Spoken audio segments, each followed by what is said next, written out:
16 दिवसीय श्राद्ध पक्ष का शुभारंभ। मृत आत्मा की शांति के लिए नर्मदा के तट उमड़ा सैलाब। वर्ष भर दिवंगत हुए मृत आत्मा की शांति के लिए 16 दिवस श्राद्ध पक्ष में तिथि अनुसार धूप दीप एवं तर्पण किया जाता है। इन दिनों श्राद्ध पक्ष में पितृ अपने परिजनों से कई प्रकार की उम्मीद लगाते हैं। इन दिव्य आत्माओं की आत्मा शांति हेतु ओंकार पर्वत के समीप स्थित मार्कंडेय ऋषि की तपोस्थली एवं जैन गणाचार्य की तपोस्थली पर स्थापित गयाशिला नामक प्राचीन स्थान पर पूजन अमृत आत्माओं की शांति हेतु 16 दिवस संपूर्ण आयोजन में कोरोना में मृत आत्माओं के लिए विशेष पितृ शांति 10 विधि स्नान प्रायश्चित संकल्प तर्पण मार्जन पिंडदान कुंभदान महालय श्राद्ध हवन नारायण बलि पितृ शांति दोष निवारण नार्थ ब्राह्मणों के द्वारा पूजन किया जा रहा है, जिससे मृत आत्मा को मुक्ति के साथ शांति प्राप्त होती है तथा परिवार पर अपना आशीर्वाद बनाए रखते हैं। तर्पण जो किया जाता है श्राद्ध देव ऋषि मनुष्य पितृ तर्पण किया जाता है, अपने पितरों के निमित्त किया जाता है।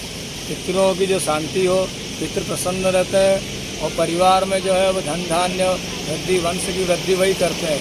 जब श्राद्ध पक्ष आता है तो उसमें जो है पितरों के निमित्त तर्पण करना चाहिए। जो तर्पण जो है आगे जो मुझे से किया जाता है और इसी तर्पण जो है प्रजापति तीर्थ द्वारा किया जाता है और पितृ तर्पण पितृ तर्पण जो है और दाएँ हाथ के अंगूठे द्वारा किया जाता है। और जो कोरोना काल में और जो अधोगति जाता है उसको गयाशिला जाके वहाँ श्राद्ध तर्पण करना चाहिए, उससे उसको सदगति प्राप्त होती है। हमारे यहाँ कई सालों से चक्रतीर्थ घाट पर यहाँ के रहवासी ब्राह्मणों द्वारा और बनियों द्वारा तर्पण किया जा रहा है। यदि कोई ऐसा व्यक्ति है जो करना चाहता हो, इसके बाद कोई व्यवस्था नहीं हो, वो भी आके इसमें सम्मिलित होकर अपना तर्पण पितरों का कर सकता है। उससे जो उसके पितरों की सदगति प्राप्त होगी। और नर्मदा तीर्थ के द्वारा या कोई तीर्थ में जो तर्पण या श्राद्ध किया जाता है उसमें जो अनंत गुना फल मिलता है। और जो अधोगति में भी जाता है, जो पितृदोष से परेशान है, वो उसके पितृ जो दिव्य गति को प्राप्त होते हैं और वो पितृदोष से मुक्त हो जाता है। तर्पण का श्राद्ध पक्ष में अति महत्वपूर्ण महत्व है, अपन बोल सकते हैं, क्योंकि ये 15 दिन जो रहते हैं श्राद्धों के, इसमें अपने पूर्वज अपनी संतान से एक हमको याद कर रहे हैं कि नहीं, स्मरण कर रहे हैं कि नहीं, इस निमित्त पृथ्वी पर विचरण करने आते हैं। और हमें अपने पूर्वजों को श्रद्धा के साथ, श्राद्ध का मतलब ही मेन है श्रद्धा भक्ति के साथ उन्हें स्मरण करना चाहिए और उनकी तिथि पर श्राद्ध करना चाहिए। इसमें मेन चीज़ श्राद्ध में श्रद्धा शब्द से है। जितनी अधिक हम श्रद्धा से करेंगे श्राद्ध और तर्पण, उतने ही हमारे पूर्वज हमें प्रसन्न होकर आशीर्वाद देके वापस अपने लोक को चले जाते हैं, पितृलोक को। तो 15 दिन में प्रत्येक व्यक्ति को अपने पूर्वजों का जो भी ऋण है उसको उतारने के लिए, उनके प्रति आस्था व्यक्त करने के लिए, उनका आशीर्वाद लेने के लिए परिवार में, घर में सुख शांति समृद्धि वंश की वृद्धि सभी चीज़ें हर परिवार के लिए आवत क्लेश दुख कई प्रकार की परिवार में विपदाएं आती है, उसके पीछे पितृदोष बताते हैं।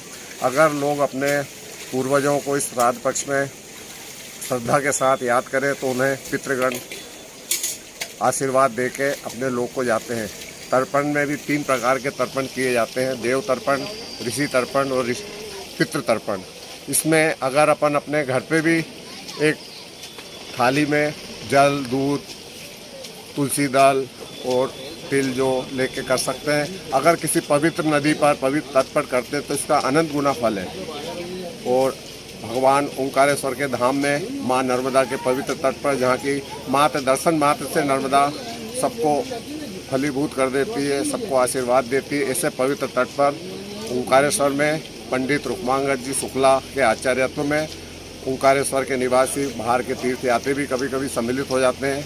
15 दिनों तक श्राद्ध पक्ष में तर्पण करते हैं और हम अपने आप को सौभाग्यशाली मानते हैं कि हमें नर्मदा तट पर भगवान ओंकारेश्वर के सानिध्य में, विद्वान पंडित के सानिध्य में अपने पूर्वजों को श्राद्ध तर्पण करने का अवसर मिल रहा है। मार्कंडेय ऋषि के द्वारा स्थापित है और यहाँ पर हम विगत 6 वर्षों से यहाँ पर पिंडदान तर्पण का कर्म करा रहे हैं। जो लोग कोरोना काल में अपने माता पिता या अपने भाई बंधुओं के निमित्त उनके निमित्त पिंडदान कराना चाहते हैं, उनके लिए भी यहाँ कर्म कर रहे हैं। उन मृत आत्माओं को यहाँ शांति मिलेगी, जिसके निमित्त हम नारायण बलि, नाग बलि, काल सर्प दोष की और पितृदोष की शांति की पूजा कर रहे हैं। मार्कंडेय ऋषि के द्वारा स्थापित है। जो लोग गया जी ने जाकर यहाँ पर आकर अपने पूर्वजों के निमित्त पिंडदान करेंगे, उन्हें गया जी जाने की आवश्यकता नहीं रहती है। और जो लोग कोरोना काल में महामारी से मरे हैं, वो भी अपने पूर्वजों के निमित्त या उनके निमित्त नारायण बलि यहाँ करें तो उन्हें भी मुक्ति मिलेगी।